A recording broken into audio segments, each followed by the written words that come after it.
Собствени будител е бъдеще. Лично за мен собствени будител е доста добро място за креативност, въображение и развитие в личен и в професионален план, като харесва ми това, че излизаме с професия. Казвам се Сияна Левичарова и съм от 8-я клас с смесени още специалности, но мисля да се ориентирам към бизнес. Защото от малка имам влечение към брандове и такива неща и просто мисля, че това е най-подходящо за мен. Смятам, че брандовете ще ми е много лесно и като цяло разработването на бизнес. Интересно ми е, идва ми отвътре, като имаме часове по бизнес. Някакси толкова са ми приятни, мисля, чакам с нетърпение да дойде дадения ден, който имаме бизнес, за да мога да си развия мисленето в тази сфера.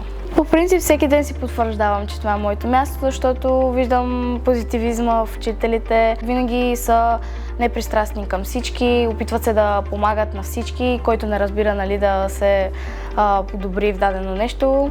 И като цяло всеки ден аз си потвърждавам, че това е моята гимназия. За Софтуниада разбрах от сайта на Софтуни. След като го прочетох, нали, видях, че имам възможност да участвам в състезание, което може да ми помогне при влизането и ще е от моя полза от гледна точка на опит. И реших да се запиша, знаех, че няма какво да загубя и просто го направих, спонтанен избор. Участвах в състезанието с проект за дизайн на екопродукт, като разработих екопродукт, който не беше много, така да кажа, беше интересен за мен, но не спечели журито, от което пък аз се научих, че трябва да не се отказвам и че да остана с високо вдигната глава и да продължа напред.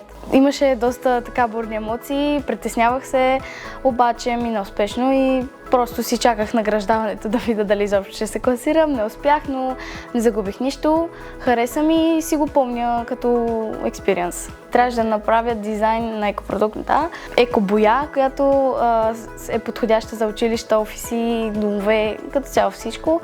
Вътре с микроорганизми, които пречистват въздуха и я снабдяват с кислород. Първо, че не се сещах много за продукт, по-скоро исках да е нещо, което е уникално, няма го досега. Или поне аз така си мисля. За помощ взех изкуствен интелект.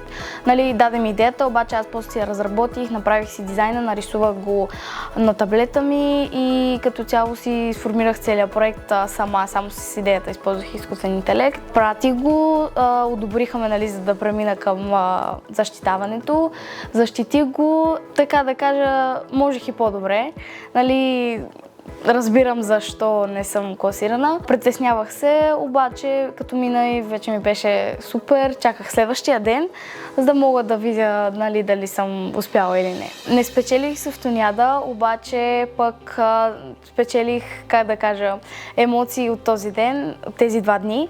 И още повече се вдъхнових да влезна в гимназията, просто защото супер много ми хареса обстановката, как беше, учителите предразполагат. Супер много ми хареса, което се мотивирах за това да влезна тук. Казвам ви, че няма какво да загубите, запишете се, пробвайте, може да не спечелите както аз, обаче пък ще ви даде поглед към гимназията, ще видите как е базата, а и като цяло учителите как са. Ще видите, че не е чак толкова страшно, колкото аз си мислех и ще ви хареса. Няма какво да загубите, пробвайте, пък каквото трябва да става, ще става.